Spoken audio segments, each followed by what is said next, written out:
RCR, la red que comunica y une al Perú. Lo anunciado, ya estamos en contacto con Iván Arenas, especialista en temas de conflictividad social, analista en temas políticos, columnista de opinión en el portal El Montonero. Iván, qué gusto saludarte, buen día como siempre, muy amable.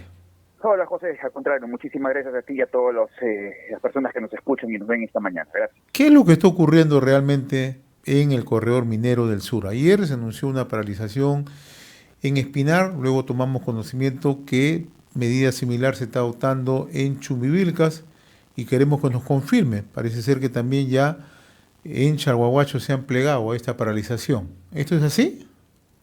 Exactamente, José, lo que sucede en el corredor vial del sur o corredor minero del sur, llamado también por otros, es una serie sucesiva de conflictos sociales, de iniciación de bloqueos que continúan hasta el día de hoy.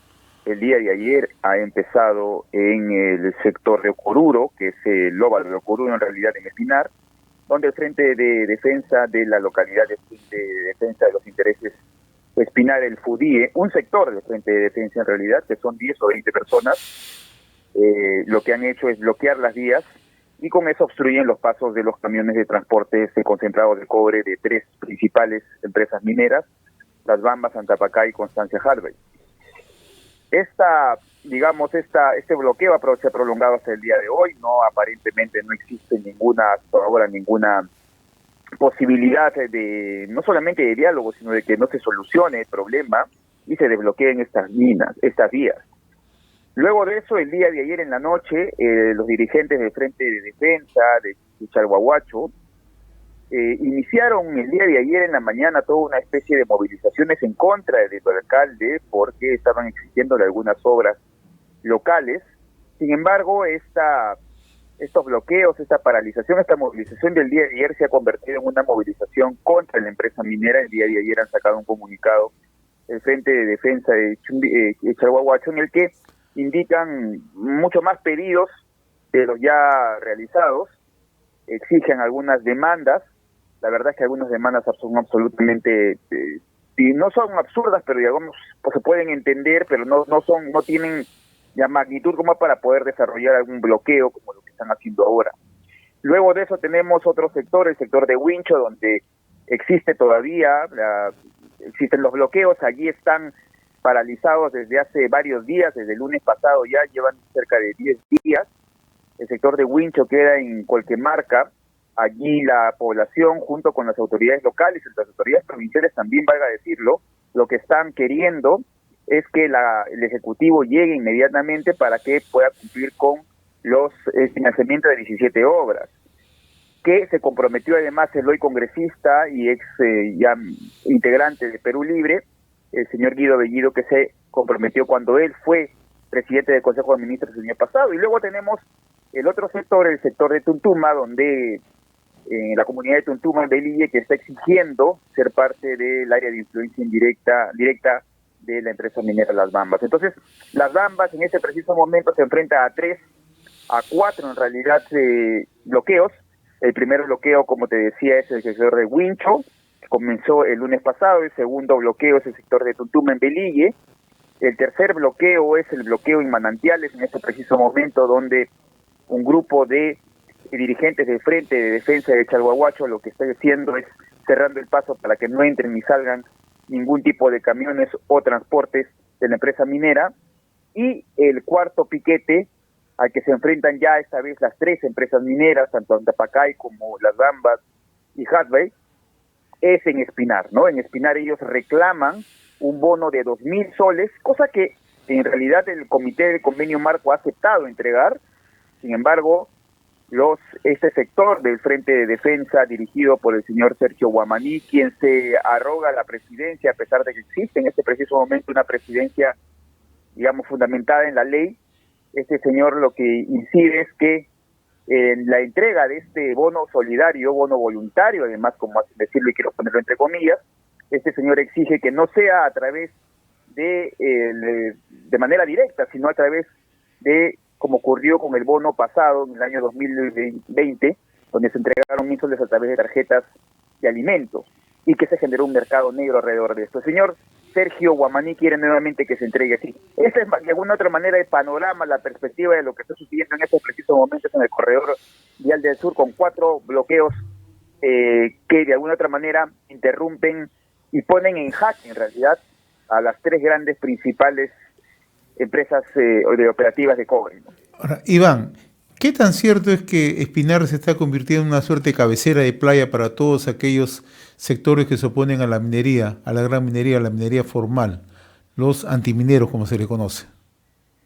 Eso es absolutamente cierto, no solamente ahora, sino que La Mata, de alguna otra manera, el centro donde se irradiaba los conflictos sociales desde hace muchos años ha sido Espinar, porque en Espinar se concentraba algunas ONGs locales y ONGs nacionales, además algún apoyo de las vicarías, de algunos miembros de la Iglesia Católica también.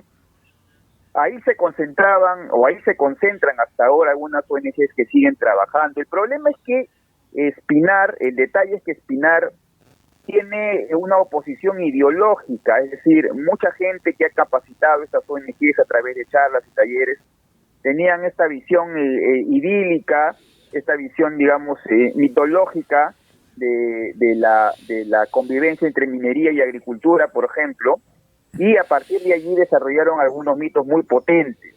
Sin embargo, también vale decir que el origen de la conflictividad misma, las características de la conflictividad misma han cambiado. La conflictividad en Espinar es distinta a la conflictividad en Las Bambas. En Las Bambas es básicamente un tema de beneficios.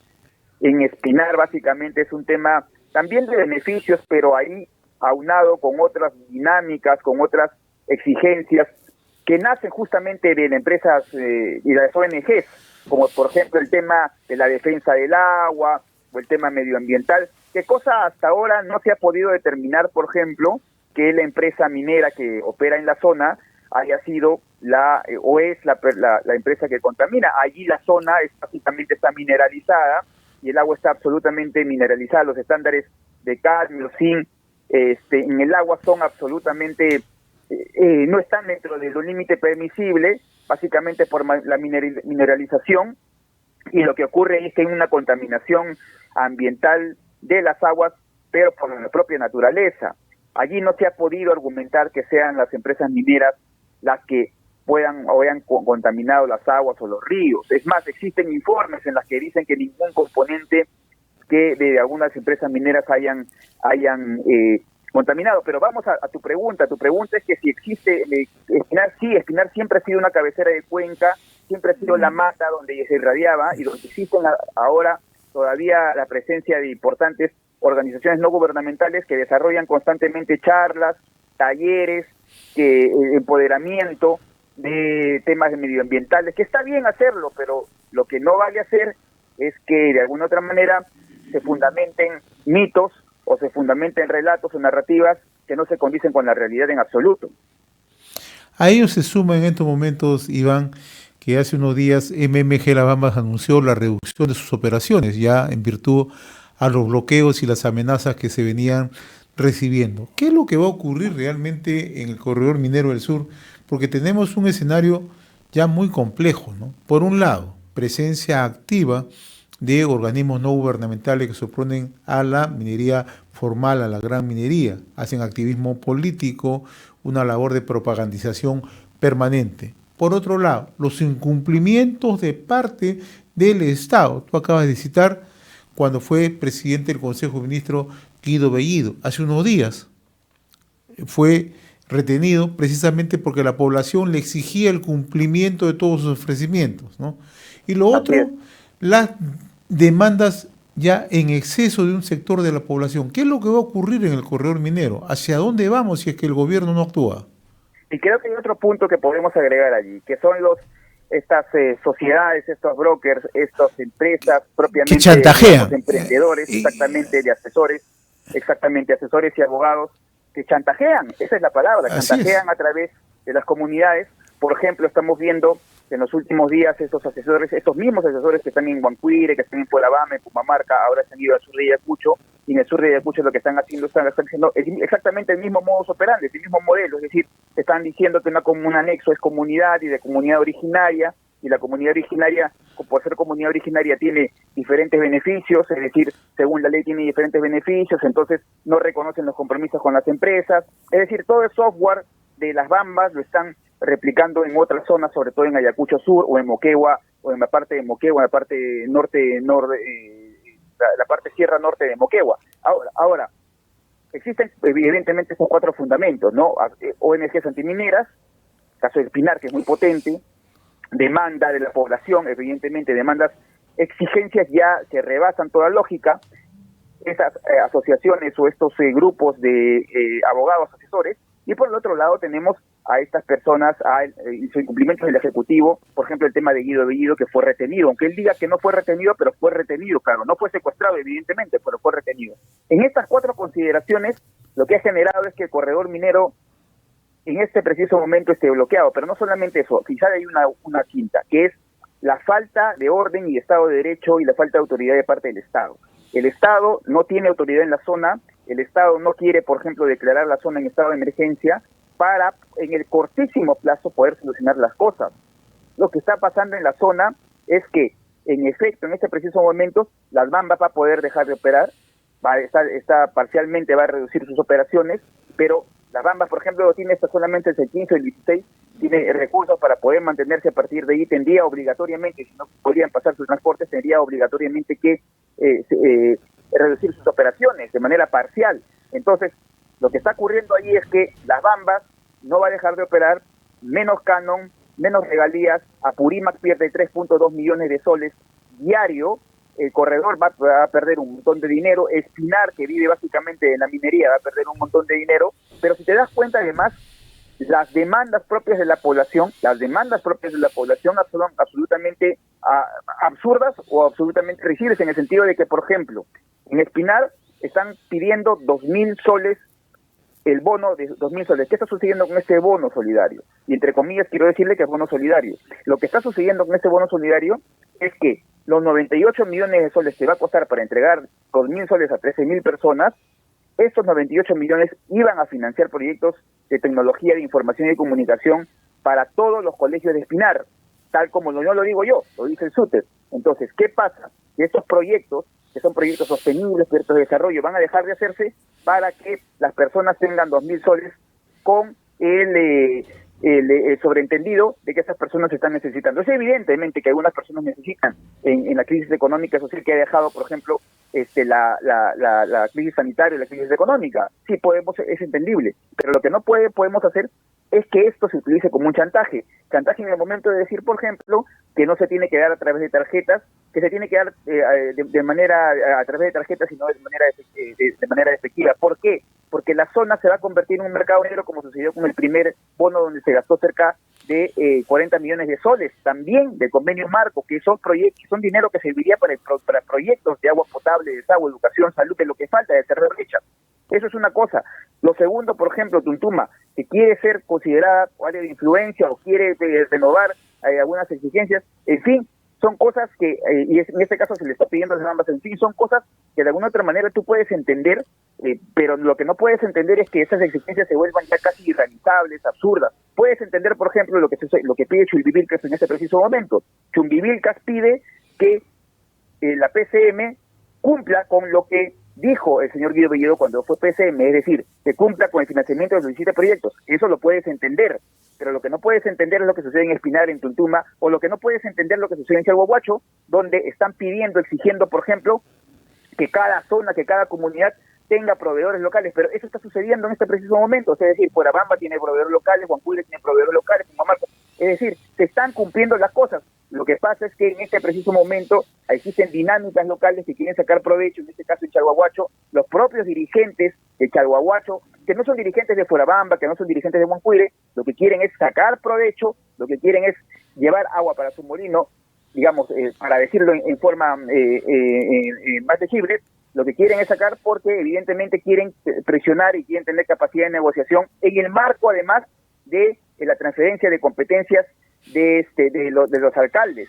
Quieren ganar protagonismo para no solamente decirle a la empresa minera, sino a los alcaldes, decirle que ellos tienen presencia política, importancia política en la zona y su importancia es decisiva. Entonces, estamos en una situación muy difícil en la que el Estado debe tomar de una vez el toro por las astas. Y tomar el toro por las astas significa declarar en estado de emergencia en la zona por cortísimo tiempo, pero en este preciso momento debe hacerlo, porque es lo más rápido para poder solucionar las cosas en cada provincia.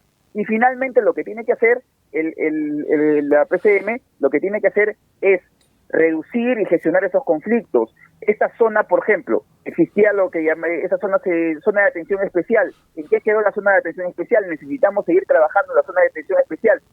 Necesitamos en este preciso momento no solamente reducir, sino además ya dar respuestas a la conflictividad que existe en la zona. Si no, de lo contrario, no solamente está perdiendo Purima, Cusco, está perdiendo además el Perú, están perdiendo además los peruanos que podrían quedarse sin empleo, pero además estamos perdiendo todos porque no recibimos canon, no recibimos regalías de parte de estas empresas mineras de cobre. Una situación bastante compleja la que nos estás comentando, Iván, y en realidad sí preocupa la inacción de parte del gobierno, sí preocupa la forma como se han hecho los ofrecimientos y no se cumplen con las exigencias de la población, como es el caso de Chumbivilcas, de una manera muy precisa, ¿no? Allí son atendibles las reclamaciones, ¿no? Pero lo que sí, nuevamente reitero, no deje de preocupar es la forma como el gobierno cede con tanta facilidad, ya no hay principio de autoridad y estamos frente a otra paralización. No sabemos cuáles van a ser las consecuencias, pero nuevamente todo el corredor se encuentra paralizado. Como siempre, Iván, yo te agradezco. No sé si tengas algo que agregar, por favor. Solamente decirte que hasta donde sabíamos, yo la información que tenía es que el presidente del Consejo de Ministros, Aníbal Torres, quien por ejemplo en Perumín no solamente se comprometió, sino además creo que de buena fe dijo algo que es importante, que el gobierno, con él en la cabeza, es decir, no solamente Pedro Castillo, sino él, el compromiso era de él, de poder seguir apostando por las inversiones, porque las inversiones mineras traían básicamente impuestos, generación de empleo, generación de riqueza. El señor Aníbal Torres se comprometió en el Perumín, y ahora esperemos que el señor Aníbal Torres actúe, porque según tenemos entendido, el señor Aníbal Torres sí quiere, por ejemplo, declaratoria de emergencia, y que no quiere el señor Pedro Castillo, influenciados por algunos asesores, evidentemente, pero lo que tiene que hacer el señor Aníbal Torres es poner orden y poner sentido de autoridad del Estado en la zona, que se ha perdido absolutamente y que hoy son dominados o por comunidades, y no solamente por comunidades, sino por asesores, por abogados y por ONGs. Esa es una zona donde existen empresas de clase mundial, pero estamos en una institucionalidad absolutamente baja, reducida, y que definitivamente el Estado no existe, ¿no? Muy bien, Iván, yo te agradezco como siempre esta comunicación a través de RCR, Red de Comunicación Regional. Ha sido un gusto dialogar contigo, muy amable de tu parte. Gracias, hasta luego. Hasta luego. Conversamos con Iván Arenas, especialista en temas de conflictividad social, analista en temas políticos y además es comentarista en el portal de opinión El Montonero, ¿no? La red que comunica y une al Perú.